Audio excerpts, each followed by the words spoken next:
Merci d'être si nombreux cet après-midi, après le repas, le café. J'espère que je ne vais pas trop vous endormir. On a 3 quarts d'heure, je crois que c'est très millimétré. Je vais essayer de tenir dans les temps, de pas trop parler. Euh, alors j'ai choisi un thème, hein, comme vous avez pu voir, et si on arrêtait d'en parler, parce que je trouve que voilà, c'est un sujet dont on parle beaucoup pour pas dire grand-chose finalement.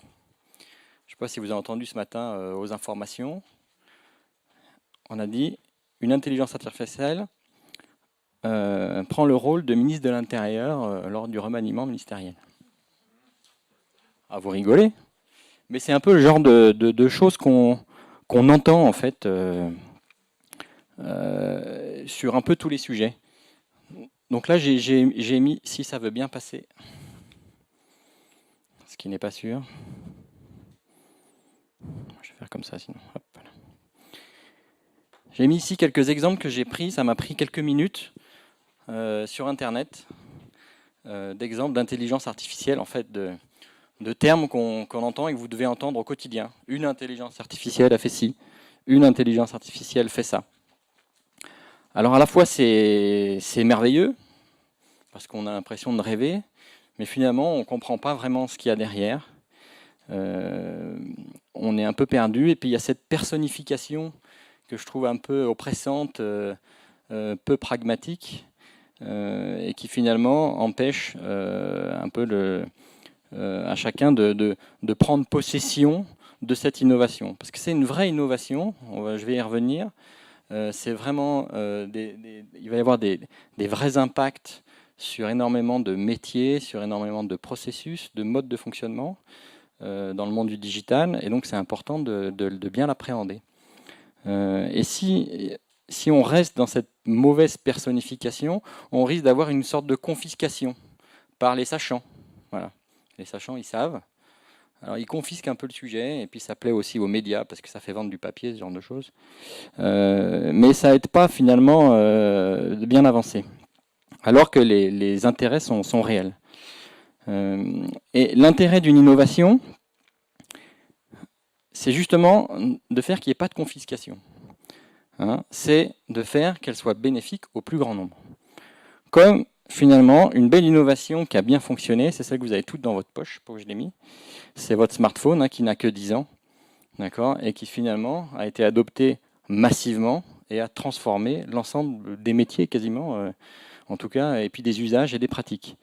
Donc, mon but aujourd'hui, c'est pas de vous faire un cours sur l'intelligence artificielle, ou d'ailleurs, je vais essayer de ne pas, je déteste dire ce mot ou ces mots, et donc je vais essayer de ne pas les utiliser, mais c'est plutôt de vous donner des clés en tant que professionnel, que ce soit en tant qu'individu professionnel dans qui cherche à développer ses compétences dans un monde qui évolue, mais également en termes de chef d'entreprise ou de cadre qui doit prendre des décisions dans la transformation à la fois de sa stratégie d'entreprise, mais à la fois la transformation de ses processus internes, pour être plus efficace, pour être plus compétitif. Donc je vais essayer de vous donner ces clés avec trois axes. La première, c'est d'essayer d'un peu de comprendre vraiment qu'est-ce qu'on met derrière ces innovations technologiques. Alors j'essaierai d'être pas trop technique, pour pas vous perdre. Je me perdrai aussi peut-être, donc il faut faire attention. Deuxième, c'est en essayant d'illustrer avec quelques exemples dans différents domaines. Ça va vous permettre peut-être de mieux appréhender comment, dans votre métier, dans vos processus, dans votre activité, comment ça pourrait être pris en compte. Et puis après, c'est des clés pour agir un peu quels sont peut-être des nouveaux métiers, des nouvelles modes de fonctionnement qui peuvent arriver. Alors aujourd'hui, il y a des exemples dans tous les domaines, hein, donc il ne faut pas croire qu'on ne voit que ce qu'il y a dans la presse. Il y a des choses très simples, très pragmatiques, et j'essaierai de vous montrer que dès aujourd'hui, on peut être une PME de 10 employés et de mettre en place ces technologies. Alors de quoi on parle? Comme je vous ai dit, l'IA n'est pas un terme adapté. On voit pas beaucoup d'intelligence dans beaucoup de choses. L'intelligence, c'est quand même quelque chose d'assez vague. Mais avant tout, souvent quand on parle de ces sujets-là, tout le monde voit Terminator. Ça fait un peu peur, mais c'est un peu ça. On voit des robots. Parce qu'on met justement, on personnalifie ça et donc on humanise ça. Ce n'est que du logiciel. D'accord ? On parle de software, de logiciel. On ne parle pas de robot, on ne parle pas de tout ça. C'est comme le cerveau et le corps. D'accord ? Là, on est dans le cerveau. Donc c'est très important de voir qu'on est dans le logiciel parce que dans les métiers, dans les modes de fonctionnement, c'est ça qui prime. Après, le logiciel peut piloter des robots comme notre cerveau pilote son corps. Hein. C'est exactement pareil, mais on est dans du logiciel. Voilà. Et ce n'est que du logiciel. Alors pour bien comprendre, il y a un gros mot, ou deux, c'est cela. Voilà, vous avez sûrement entendu parler de machine learning. En plus, machine learning, hein, c'est machine apprenante. Finalement, il y a encore machine, donc on croit encore que c'est un robot, alors que pas du tout, c'est des mathématiques. D'accord ? Le machine learning, c'est des mathématiques. Alors, qu'est-ce que ça veut dire, machine learning ? Logiciel apprenant. Hein, encore une fois, c'est un peu vague, vous allez ressortir de là, pas très pratique. Alors, je vais faire un petit parallèle avec l'humain. On a deux manières d'exécuter des choses, comme un logiciel va l'exécuter quand on est un humain. On va pouvoir utiliser ce qu'on appelle des formules déterministes, c'est ce qu'il y a à droite ici, d'accord ? Donc je demanderai à personne quelle est la surface de ce rectangle pour éviter des fautes de calcul, mais globalement vous allez utiliser une formule plus ou moins compliquée pour exécuter ça. Et puis pour la deuxième à gauche, vous n'exécutez pas de formule, d'accord ? Là vous allez me dire que c'est du bleu, normalement, hein. Il y a peut-être des gens aussi qui voient différemment, mais voilà. Mais vous avez appris le bleu. D'accord ? Vous avez appris en voyant des exemples de bleu, vos parents vous ont appris le bleu. Ben, c'est exactement pareil. La machine va apprendre certaines choses. Mais vous pouvez le bleu, vous n'avez pas d'équation pour ça. Hein. Le premier qui me donne une équation et il utilise cette équation dans son cerveau pour trouver les couleurs, je pense qu'il est mal barré. Donc c'est bien qu'on fonctionne comme ça. On utilise ça aussi, et aujourd'hui l'informatique c'est vraiment ça. Et puis on s'est dit, tiens, il y a des choses qu'on n'arrive pas à faire, parce que c'est trop compliqué. Le bleu, c'est trop compliqué.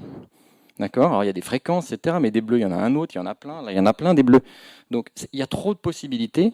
Donc on va essayer de faire la même chose aux machines ou aux logiciels que ce que l'humain fait avec son cerveau. Et donc on a reproduit des choses comme ça. On a reproduit le fonctionnement des neurones. Alors, en fait, ça paraît très compliqué parce qu'il y a des formules mathématiques, mais c'est relativement simple à appréhender. Et c'est bien de comprendre justement qu'est-ce que ça veut dire cet apprentissage et qu'est-ce qu'il y a derrière, sans aller dans le détail. Mais globalement, quand vous voulez reconnaître une forme, vous voyez, une forme comme ça, finalement c'est des pixels avec des blancs ou du noir, c'est assez simple. Et puis vous allez rentrer ça dans ce qu'on appelle un réseau de neurones. Un réseau de neurones, c'est quoi ? C'est une entrée, d'accord ? Ici, il y a 3 entrées, par exemple, mais on va en avoir une par case, donc ça va faire une vingtaine d'entrées. Et puis, une sortie qui représente finalement, ça, on va dire, c'est un 1, d'accord ? On va écrire derrière, en sortie, ça, c'est un 1. Puis on peut avoir un 2, un 3, un 4, un 5, etc. Et au milieu, on fait cette couche intermédiaire qu'on relie simplement entre la couche d'avant et la couche d'après. Alors, qu'est-ce que ça veut dire ? Pour simplement, c'est-à-dire que la valeur qui est dans une entrée, elle va aller dans tous les neurones qui sont au milieu, avec un poids, d'accord ? Et puis, ce poids, c'est une variable, hein, et puis ensuite, on va comparer tout le calcul qui va être fait avec un seuil, et puis ça va donner une valeur en sortie assez simple, 0 ou 1, si c'est en dessous du seuil ou au-dessus du seuil. Donc ça fait des formules. Alors c'est des mathématiques qui paraissent simples, mais très compliquées si on a beaucoup de données. Parce qu'on peut imaginer qu'on a des équations avec des centaines et des centaines de paramètres. Aujourd'hui, les mathématiques qui sont derrière le machine learning permettent finalement de trouver la réponse à cette équation complexe, en donnant des milliers d'exemples, ou des centaines de milliers d'exemples. On en donne plein d'exemples comme ça, avec l'entrée et la sortie, et lui, il va trouver tout seul, par l'apprentissage, l'équation. Donc l'algorithme, il va fabriquer son algorithme tout seul. C'est ça ce que ça veut dire machine learning. Il y a bien un algorithme, la qualité, c'est qu'il se fabrique par l'expérience. On ne sait pas comment il va trouver les trucs, etc., qui sont au milieu. Ça ne nous intéresse pas. Ce qui nous intéresse, c'est qu'après, ils réussissent à répondre et à trouver les choses. Et ça, c'est des mathématiques. C'est des vieilles mathématiques qui ont plus de 50 ans. Et aujourd'hui, pourquoi ça a un intérêt ? Pour 2 raisons. Et pourquoi ça sort beaucoup ? La première, c'est que la puissance de calcul a une croissance exponentielle. Et ces mathématiques, vous avez vu les calculs que ça peut être. plus on a de données, plus ça fait des calculs exponentiels, plus ça demande de puissance de calcul. Aujourd'hui, elle est quasi illimitée. Et c'est gratuit, ou quasiment gratuit. Vous pouvez utiliser de la puissance de calcul un peu partout. Et donc vous pouvez faire de l'apprentissage massif avec beaucoup de données. Donc c'est pour ça qu'aujourd'hui, on parle beaucoup de ces algorithmes apprenants, parce qu'on a la puissance pour faire apprendre aux machines. Hein, ce que je voyais derrière, à piloter, à trouver la meilleure musique, etc. C'est juste parce qu'on a beaucoup de calculs, on est capable d'apprendre. Et le deuxième, c'est qu'on a beaucoup de données. Grâce au téléphone, on a des données dans tous les sens, en veux-tu, en voilà. Et donc quand on a beaucoup de données et beaucoup de calculs, on peut beaucoup jouer avec ce genre de choses. Et donc tout le monde s'amuse à essayer de trouver des choses plus ou moins intelligentes et pertinentes, mais le font quand même. Voilà. Donc, et ça va continuer. La puissance de calcul, on sait que ça va augmenter. Et la quantité de données, on a la 5G qui arrive, on fait des images encore plus puissantes. Il y a de plus en plus de gens qui sont éduqués, donc de plus en plus de gens qui font des études et qui écrivent beaucoup de choses, qui font des essais cliniques, qui font de la recherche. Et donc on documente de plus en plus. Et donc on a énormément de données disponibles. Donc c'est ça qui est intéressant, c'est qu'avec ces techniques, on peut utiliser ces données. Et plus le monde se numérise, plus on est capable, en tout cas, de trouver des choses dans ces données. Alors, vous allez vous dire, mais pour faire ce genre de choses, il faut Bac plus 12 et comprendre ce que je vous ai fait avant, parce que ça c'était le côté simple. Après, on met plusieurs niveaux, c'est très compliqué. En fait, pas du tout. Ce qui est intéressant, c'est qu'aujourd'hui, ces composants de machine learning, on fait abstraction de leur capacité, on va dire, vraiment mathématique, et on les met à disposition à des gens qui ont des données et qui ont de l'expertise. Si vous voulez faire une application qui vous prenez une pomme en photo et elle vous dit le type de pomme, etc., d'où elle vient, si elle est bonne, si elle est sucrée, ce que vous voulez. Et en prenant les photos. Avant, il fallait donner à un informaticien ou à une équipe d'informaticiens qui allait essayer de faire l'algorithme, de définir l'algorithme de reconnaissance de pommes. Bon, a priori, c'est très compliqué aussi, ils n'y arrivaient pas. Et maintenant, en fait, vous allez prendre un composant qui reconnaît les images, qui a été entraîné à reconnaître les images. Vous ne savez pas comment il fonctionne et vous vous en fichez. Vous avez vos pommes, vos images de pommes, vos dizaines de milliers de toutes sortes de pommes, et vous allez lui dire, ça c'est une golden, ça c'est une Granny Smith, ça c'est aussi une golden, ça c'est une Granny Smith, etc., etc., etc. Et voilà, c'est ce que vous allez faire. Là, il faut des bonnes données, et il faut de la bonne expertise. Si vous n'y connaissez rien en pommes, votre système, il va être mauvais, quoi. Il ne va pas être bon. Et puis il faut comprendre qu'il ne va jamais vous dire, ça c'est une Granny Smith. Il va vous dire, c'est une Granny Smith à 84%. Comme vous pouvez vous tromper, même si vous êtes un meilleur expert en pommes, vous allez peut-être vous tromper. C'est pareil, on est dans la statistique. Et donc, ça fonctionne différemment, la statistique. On n'a jamais une confiance à 100%. On râle toujours quand la météo se trompe. En fait, elle ne se trompe pas, la météo. Elle donne toujours un pourcentage. Et simplement, à la télé, on ne vous le dit pas trop. C'est tout. Donc, on est vraiment dans ce mode. Et ça, c'est des nouveaux jobs.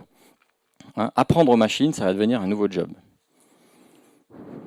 Alors aujourd'hui, quand on parle d'IA, on parle de ça. 90% de ce que vous voyez, c'est du big data en fait. En fait, on utilise ces algorithmes apprenants sur des données structurées. Donc là, c'était, on s'en fiche, c'était des données bancaires. Et donc, c'est facile parce que finalement, les données structurées, les ordinateurs aiment bien ça. C'est des chiffres, des lettres, des éléments très structurés, des données clients, des dates de transaction, tout ce qu'on veut. Et donc ça, les machines aiment bien. Et donc, quand vous entendez une IA a fait ci, en fait, souvent, on a mis toutes ces données et on a essayé de trouver ce qu'on appelle des patterns, d'accord, qui disent, si on a telle donnée dans telle colonne, telle autre et telle autre, il y a une forte chance que ce soit une transaction frauduleuse. Voilà. On ne sait pas comment il a trouvé, mais il a trouvé ce pattern. Et donc ça va être utilisé pour détecter de la fraude. Voilà. Mais ça va être des choses, parfois, c'est quand la personne est entre 25 et 47 ans, qu'elle achète ça sur Internet, mais qu'un mois avant, elle a acheté ça dans tel magasin. Voilà, on ne sait pas pourquoi. Il y a plein d'exemples assez rigolos là-dedans, mais ça reste sur des données structurées. Et je trouve qu'on est très loin de l'intelligence et de l'humain. hein. En fait, on traite de la donnée massivement, pas plus. Qu'est-ce qui fait la différence? Pourquoi on parle un peu d'intelligence artificielle? C'est parce que la première chose, donc c'est la deuxième chose après le machine learning, c'est qu'on applique ça à ce que moi j'appellerais des signaux. Qu'est-ce que c'est les signaux? C'est finalement ce que l'on capte, hein, ce que notre cerveau, par exemple, va capter avec les sens. Hein, c'est des signaux. Alors on a quoi? On a la vue, on a évidemment le son, on va avoir le toucher, l'odorat, d'accord?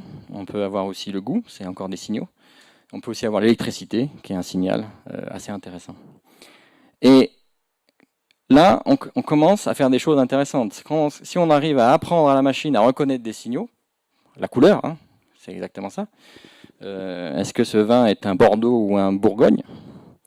Hein, si on arrive avec juste à l'odeur, finalement, on digitalise ces données olfactives et puis on les passe dans une machine comme ça qui va être capable de reconnaître si c'est un Bourgogne ou un Bordeaux.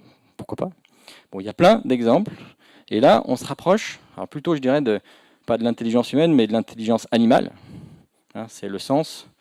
Et voilà. Alors, 3 petits exemples assez rigolos, totalement différents. Le premier, là, les croqueurs de chocolat. Ça a été fait il y a environ 1 an. C'est un groupement de chocolatiers qui font, vous savez, des beaux petits chocolats qu'on aime bien avoir. Le problème, c'est qu'on ne sait jamais ce qu'il y a dedans. Il faut voir la notice, parfois on n'arrive même pas à comprendre. Et donc, ils ont appris un système à reconnaître quel était le chocolat. Donc, vous pouvez comme ça savoir s'il y a de l'alcool, si vous pouvez le donner ou pas à votre enfant, s'il peut croquer, ou sinon il va le cracher, ou s'il y a des fruits rouges parce que vous n'aimez pas les fruits rouges, ou parce qu'il y a de la noisette puis vous êtes allergique. Enfin, limite, voilà, on peut imaginer n'importe quel usage. Alors, effectivement, c'est plus du marketing, du jeu, d'accord? Mais vous avez des chocolatiers qui ne sont pas du tout dans le monde du numérique et qui, avec ça, rentrent dans le monde du numérique avec une application marketing, un peu de gamification, je dirais, vraiment assez sympa. Et puis, une fois que vous savez le chocolat, vous pouvez le commander, vous pouvez le noter, vous pouvez imaginer tout ce que vous voulez. Voilà, vous pouvez jouer avec vos amis. Application plutôt marketing, conviviale et assez simple à faire.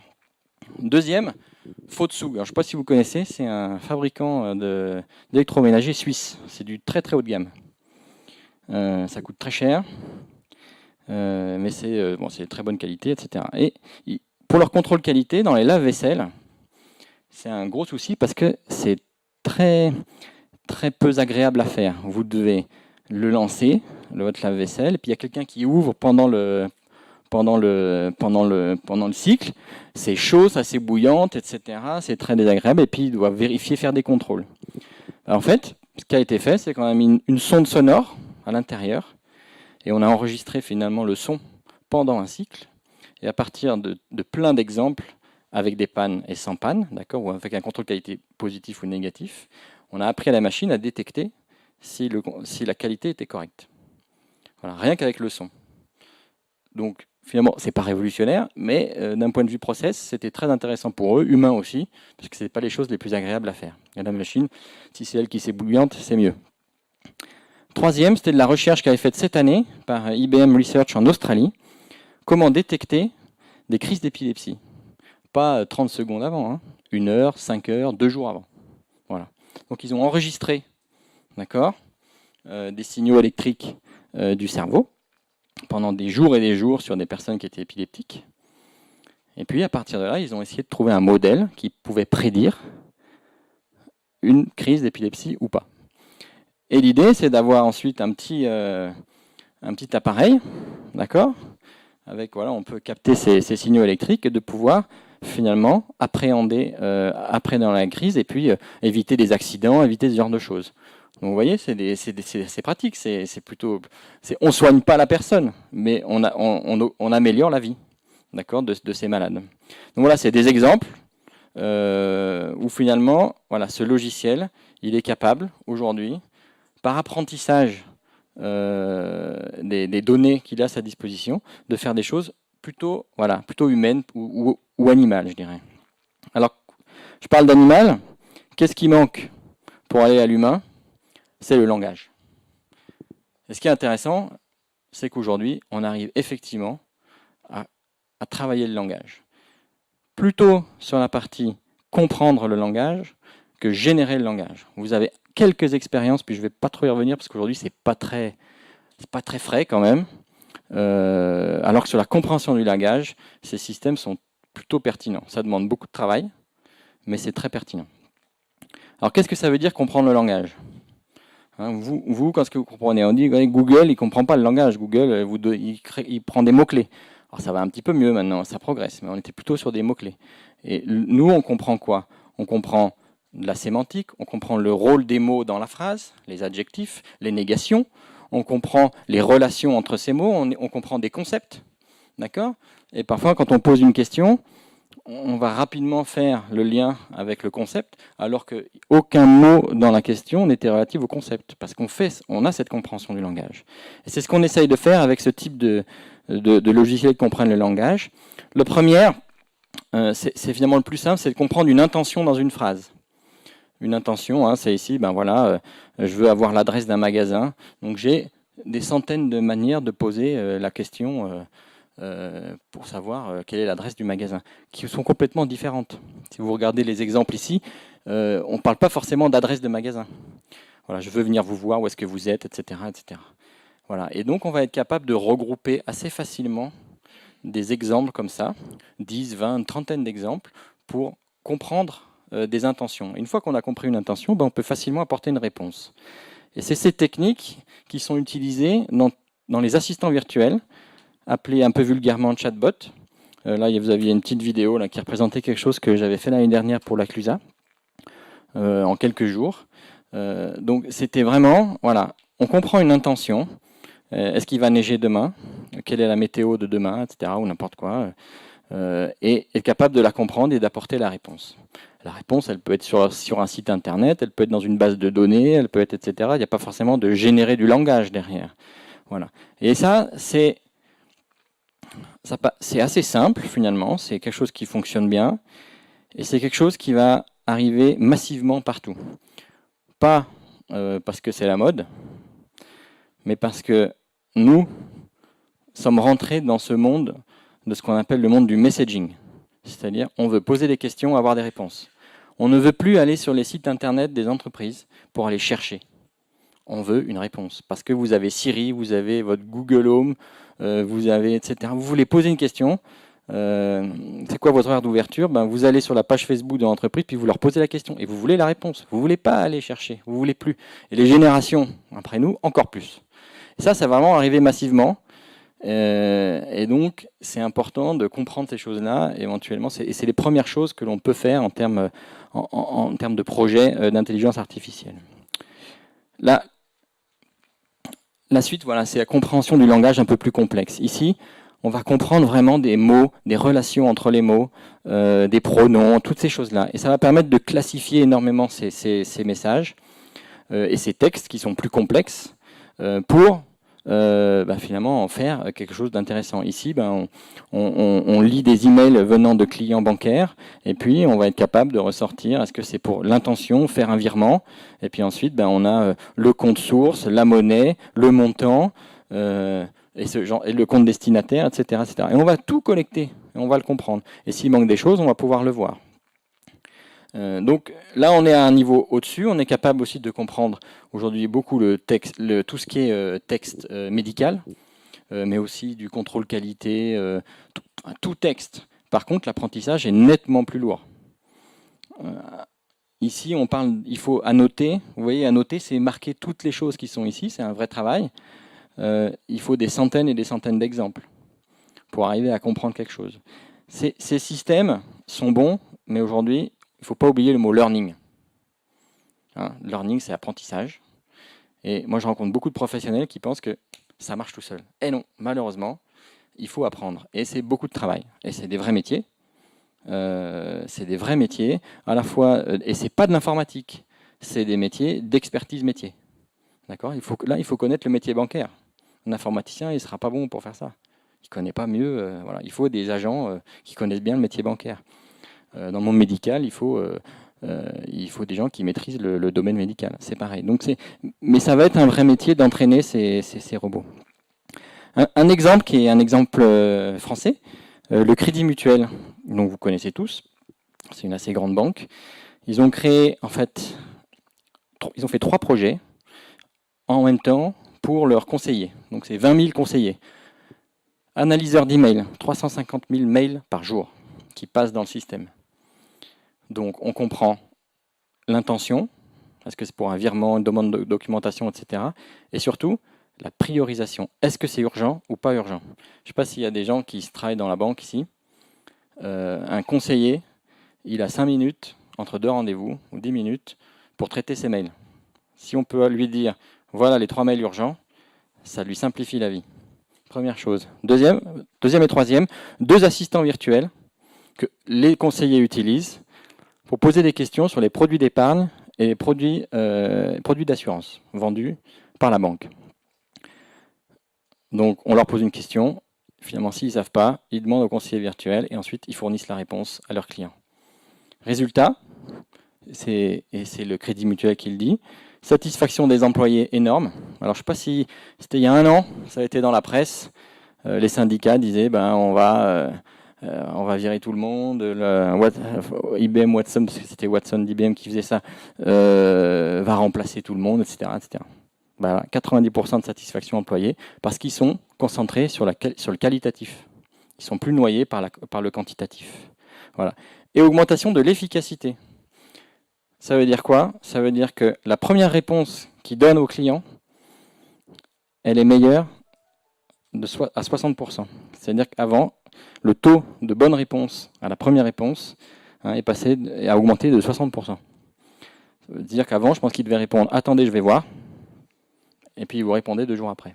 Aujourd'hui, il n'y a plus de « Attendez, je vais voir ». Ils vous répondent directement. C'est concret, c'est chiffré et ça a des intérêts. Et on n'est pas dans l'opposition homme-machine. On est vraiment dans cette collaboration, ce partenariat entre l'homme et la machine. Donc voilà un peu ces exemples. Donc essayez de vous souvenir, machine learning, les signaux, l'environnement et le langage.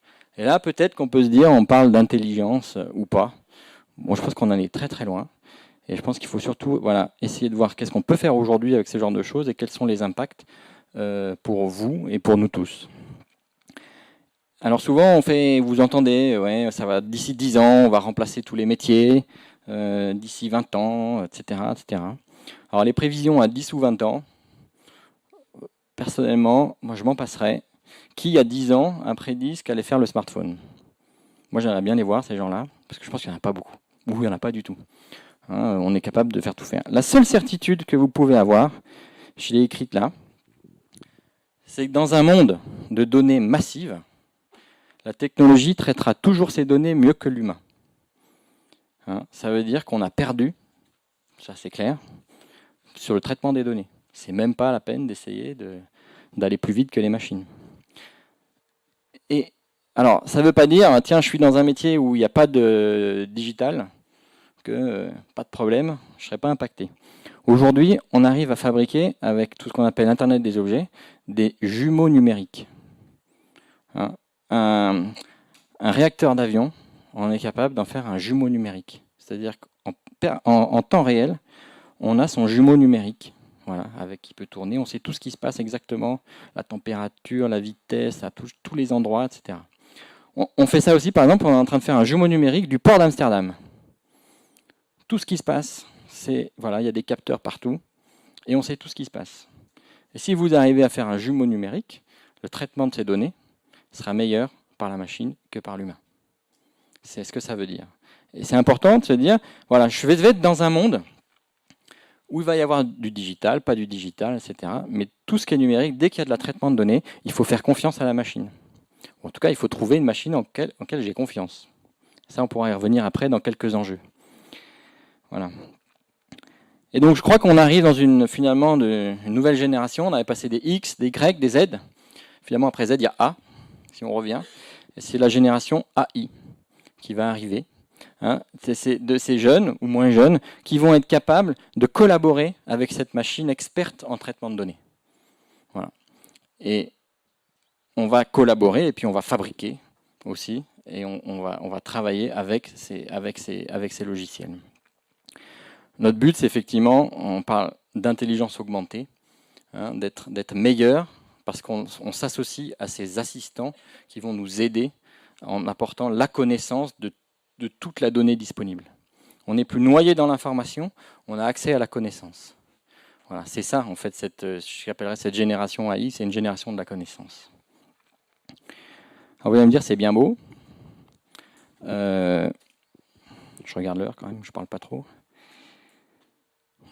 Il y a quand même quelques enjeux, vous en avez entendu, je pense, pas mal dans la presse. J'ai essayé de regrouper en une page, assez simple.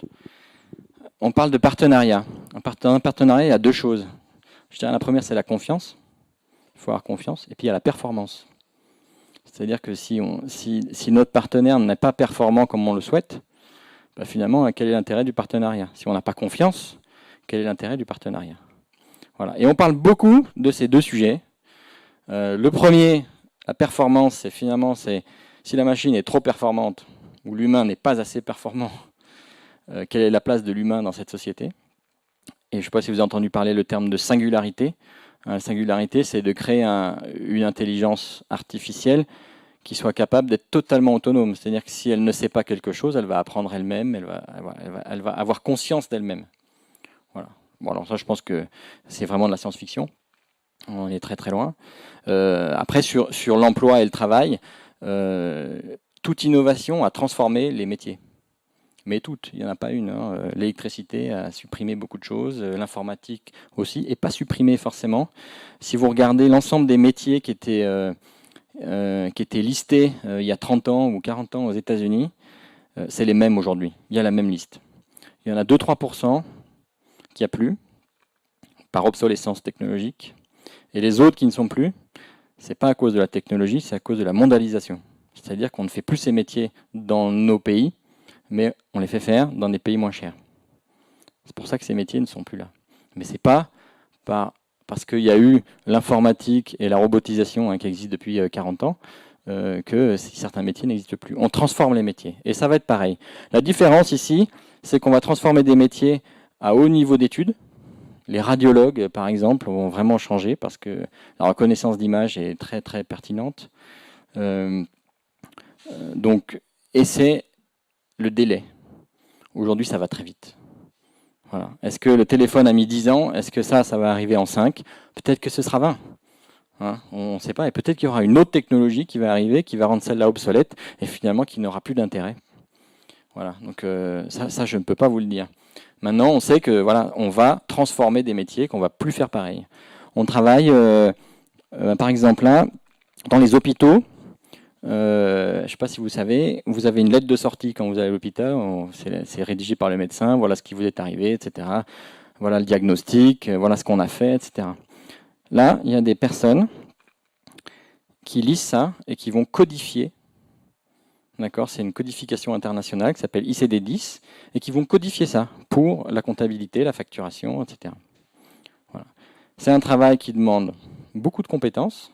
Il y a 15 ou 30 000 possibilités de code. Beaucoup de compétences médicales, donc c'est souvent des anciens médecins, anciens infirmiers qui disent non, je veux faire ça. Donc ça coûte cher. Et puis c'est rébarbatif. Et ils ont parfois 3 semaines, 1 mois, 2 mois de retard. Voilà. Ben ça, on est capable de le faire à un logiciel. Voilà, qui va lire une lettre de sortie médicale, trouver les diagnostics, comprendre tout ça et faire la codification. Voilà. Et on parle de... Voilà, donc c'est pas des métiers qui disparaissent aujourd'hui, mais ça les simplifie parce qu'ils vont juste valider. Au lieu d'aller tout chercher, ils vont valider la chose. Voilà. Et puis après, ça changera. Deuxième chose, c'est la confiance. Ben ça, on a entendu parler. Bon, la protection des données, même si je pense que ce n'est pas forcément un sujet sur l'algorithmie, c'est plus un sujet de données en général. Mais surtout, tout ce qui est le biais, la diversité et l'éthique. Je parlais tout à l'heure d'entraîner à reconnaître des pommes, fait par un expert en pommes. Qui est l'expert? Quelles sont les images qui ont été utilisées pour entraîner? Si vous n'avez, je ne sais pas, une sorte de pomme, une autre sorte de pomme que je n'ai pas dite, vous allez pouvoir m'en donner une rainette. Si j'ai jamais mis de rainette dedans, il ne va jamais les reconnaître. D'accord? Ça, c'est la diversité. Aujourd'hui, c'est un vrai sujet. Alors là, on parle de pommes, Mais si on parle de personnes, voilà, hein, pourquoi on a fait des algorithmes pour reconnaître des gens, est-ce qu'ils sont plus ou moins criminels. C'était aux États-Unis, les Noirs sont plus criminels que les autres parce que dans le matériel d'apprentissage, il y avait plus d'images de personnes noires. Voilà. Il y avait un biais. Voilà, c'est ce qu'on appelle le biais. Le biais n'a rien à voir avec le logiciel en lui-même. C'est comment l'humain travaille avec ce logiciel. Est-ce que lui, il a l'éthique, d'accord, de mettre le bon matériel d'apprentissage et de lui donner le bon apprentissage. Ça, c'est des sujets d'éthique qui sont vraiment traités. Et c'est important quand vous allez, vous, entraîner ces systèmes. Est-ce que vous allez avoir l'éthique d'avoir cette neutralité et cette expertise, ou vous allez aller plutôt dans le sens qui vous intéresse? Voilà. Et en tant qu'usager de tous ces systèmes, il faut avoir ce recul. D'accord? Quand j'ai des recommandations qui arrivent, quand j'ai quelque chose, qui a fait ça avec quoi? C'est pareil qu'un journaliste, c'est pareil que toute information que vous allez lire, hein, c'est pareil. Le biais, il est humain, il n'est pas logiciel. Simplement, comme là, il est dans le logiciel, on a cette crainte que ce soit masqué et puis finalement, on ne s'en rende pas compte. Mais le biais est un vrai sujet et l'éthique. Et aujourd'hui, il y a beaucoup de discussions entre les organisations non gouvernementales, les États, les fournisseurs de technologies, justement pour essayer d'avancer là-dessus. Hein, on a parlé des robots militaires qui peuvent avoir des armes et qui peuvent d'eux-mêmes tuer. C'est un sujet d'éthique, d'accord. Mais comme on l'a eu avec la bombe atomique ou ce genre de choses, enfin, c'est un sujet qui est pris en compte. Voilà, un couteau peut couper de la viande et peut tuer quelqu'un, c'est exactement pareil. Voilà. Donc ça n'a rien de spécifique à ça, mais comme c'est souvent caché dans du logiciel, on a cette crainte que ce ne soit pas pris en compte. Et je pense que c'est important de faire passer ces messages, de dire que c'est l'usage que l'humain fera de cette technologie qui en fera qu'on aura une bonne adoption, parce qu'on aura cette confiance et cette performance, c'est ça qui fera la différence. Alors juste pour conclure, parce qu'après je crois que c'est le temps des questions, ça résume un peu peut-être ce que j'ai dit cette fois-ci en termes de professionnel. Hein, j'ai dit professionnel en tant qu'individu ou chef d'entreprise, stratégie d'entreprise, organisation d'entreprise. Il y a 3 choses. Vous pouvez fabriquer des logiciels innovants, donc c'est vraiment faire le cœur de ces composants de machine learning, parce que vous avez les compétences, parce que vous avez des choses très spécifiques dans votre entreprise ou dans vos compétences à tout. Ça demande effectivement des gens qui ont des très fortes compétences en mathématiques et en informatique. Et ça, aujourd'hui, il y a beaucoup d'emplois là-dedans. Mais voilà, ça demande beaucoup de choses. Si vous allez à l'EPFL à Lausanne, il y a des cours, c'est des centaines et des centaines de personnes qui suivent ça et qui y vont, et qui y vont, et qui y vont.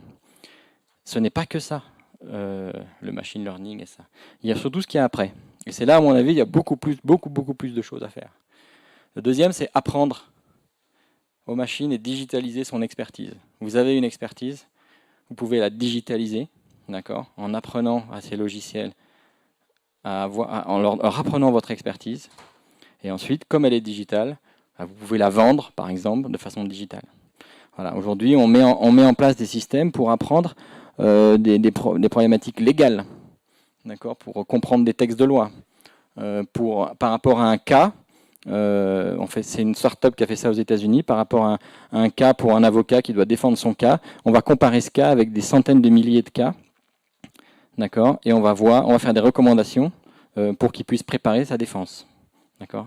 Voilà. Donc on a digitalisé une connaissance d'expertise légale américaine dans certains types de droits. D'accord. Et c'est digital, donc ça peut être revendu à travers le monde. Alors c'est en anglais assez spécifique, mais ça pourrait être quelque chose de totalement mondial. Donc c'est digitaliser votre expertise.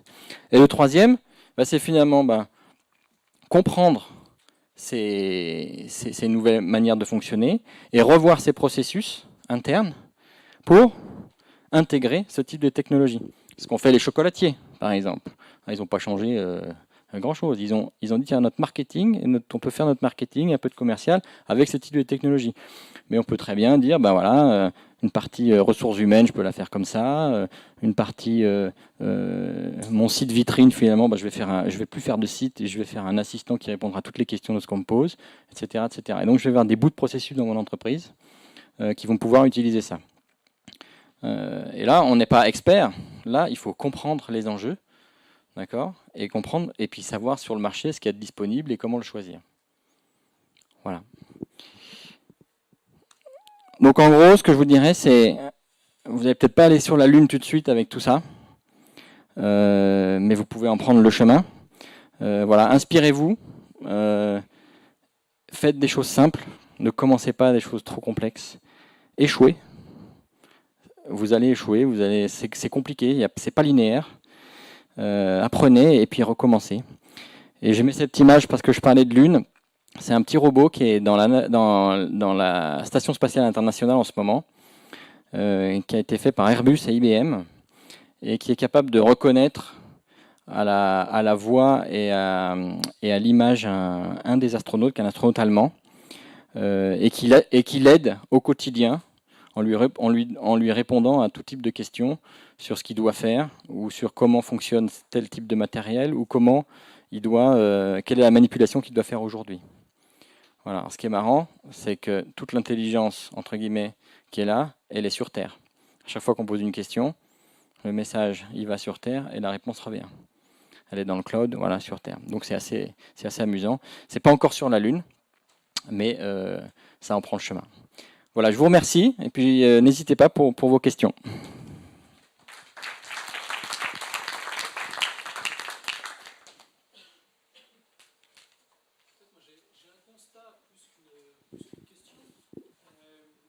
L'intelligence artificielle demain, elle ne va pas supprimer les emplois parce qu'il va falloir digitaliser tout ça. Mais c'est la génération suivante qui aura le problème. Parce que la connaissance, on va l'apporter une fois. Mais une fois que nos machines auront toutes ces informations, la génération suivante, elle, n'aura plus rien à apprendre. Donc ça veut dire que la génération suivante n'aura pas de nouvelles activités qui n'ont pas lieu aujourd'hui. Regardons simplement la téléphonie mobile. Le nombre de nouveaux emplois qui n'existaient, mais même pas il y a 10 ans. Ou les réseaux sociaux. Un community manager, ça existait il y a 10 ans? Il y a combien de community managers sur Terre aujourd'hui? Il y aura des nouveaux métiers. Voilà. Il y aura des métiers il y aura des métiers qu'il n'y aura plus. Mais le community manager d'hier, il était avant relations presse, où il faisait des salons, où il faisait autre chose, c'était un autre métier. D'accord? Et simplement, on fait cette relation client différemment. Moi, il faut faire confiance. L'humanité a toujours trouvé des nouveaux métiers et s'est adapté. Hein.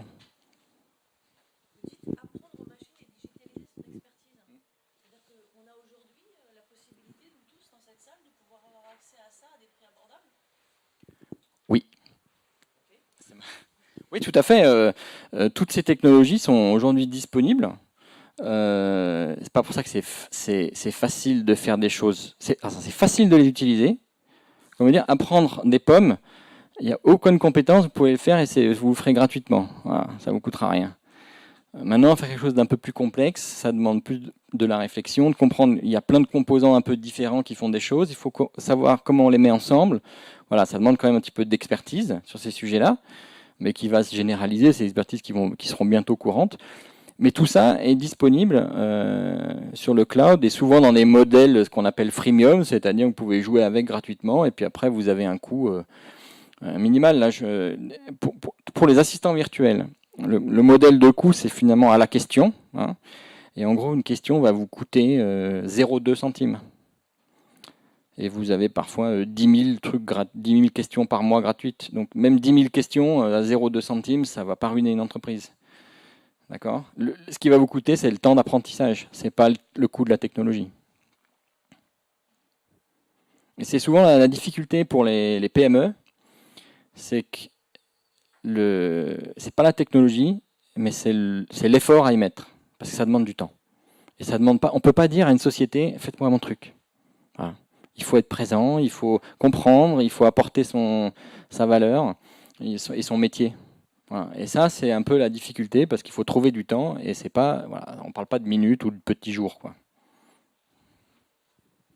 Est-ce que vous voyez une similitude entre la blockchain et l'intelligence Aucune.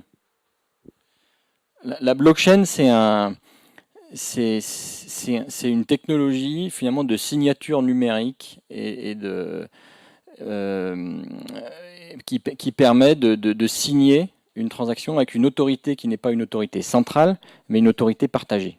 C'est-à-dire pour prouver que telle personne a fait cette transaction, avant vous alliez à la banque, et c'est la banque qui vous prouve et qui vous dit vous avez bien fait votre virement.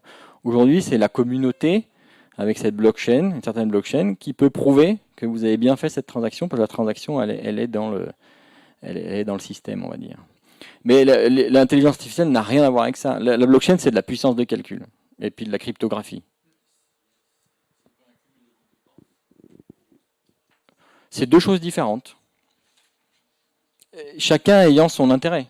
Mais on ne fait pas du tout la même chose avec la blockchain, où on va plutôt faire un suivi processus, on va faire des suivis de transactions. Carrefour vient d'annoncer qu'ils allaient utiliser la blockchain pour faire leur suivi de tout leur procédé d'approvisionnement de bout en bout. Voilà. Vous avez parlé des cours PFL, et si on n'a pas le PFL, ou suivre des cours sur l'intelligence artificielle. Alors, comme je vous ai dit tout à l'heure, il y a différentes choses. Il y a tout ce qui est machine learning, deep learning, et là c'est des études de maths. Et sinon, vous avez aussi plein de cours en ligne sur ces sujets-là. Moi, j'ai des collègues qui n'étaient absolument pas dans ce domaine et qui ont suivi des cours en ligne. Faut mieux. Alors, c'est plus facile de parler anglais, mais je suis sûr qu'on en trouve qui sont en français pour comprendre ces choses-là et pour faire des choses pratiques. Et on trouve tout sur Internet. Voilà. Après, pour avoir des diplômes, pour ce genre de choses, c'est différent, mais sinon, vous avez tout. Voilà. Après, pour apprendre à utiliser ces composants, aujourd'hui, je pense qu'il y a très peu de formations. C'est des entreprises ou des consultants qui ont fait des projets et qui ont acquis ces compétences. Il n'y a pas de méthodologie comme la méthodologie informatique qui dit voilà comment on fait un projet, etc., etc. C'est pas linéaire. Quand vous apprenez à une machine, c'est pas parce que vous avez passé 2 fois plus de temps que la qualité soit 2 fois plus importante. Parfois, vous régressez. Voilà. Aujourd'hui, il y a pas, on est encore, je dirais, dans de l'artistique, d'accord. Voilà, on n'a pas de méthode, on n'a pas ce recul. Ce qui fait qu'on peut aussi avoir ces types de frustrations quand on se lance dans ce genre de projet. Et il faut l'accepter. Parce que si vous ne le faites pas maintenant, ben vous allez prendre un train de retard et c'est d'autres entreprises qui vont digitaliser des choses et qui vont prendre la place, quoi.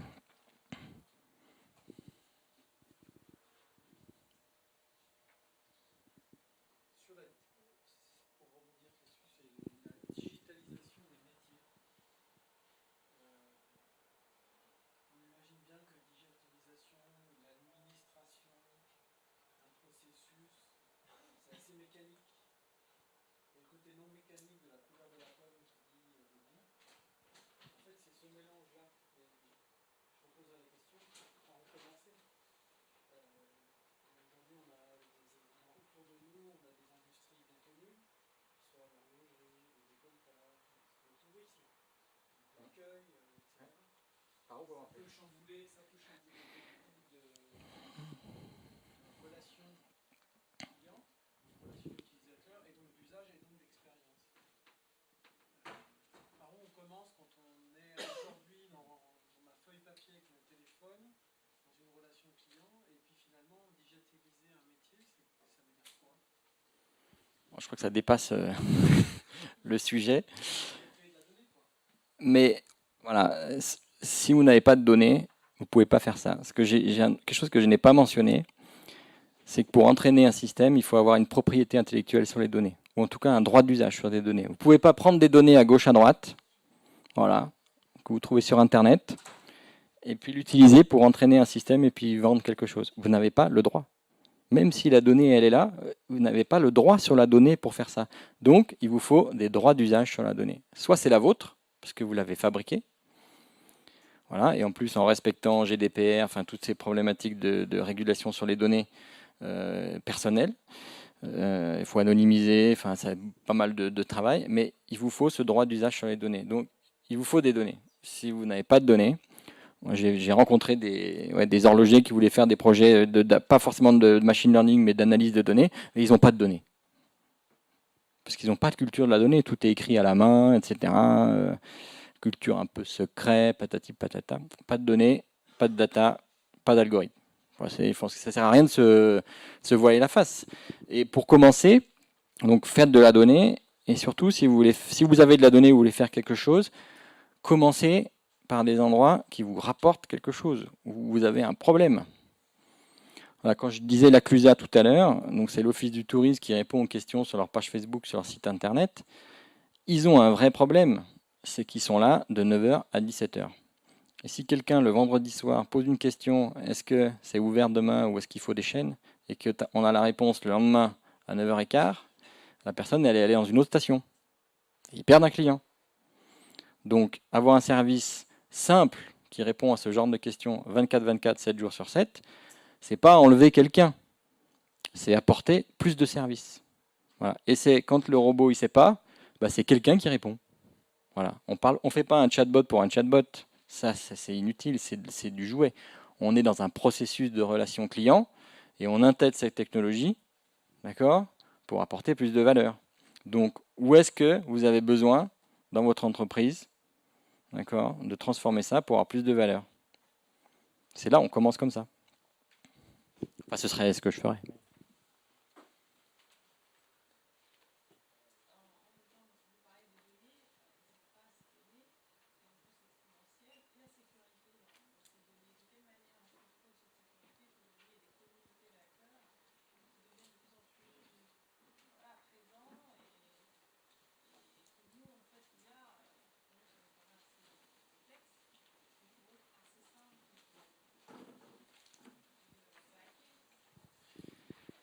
Alors,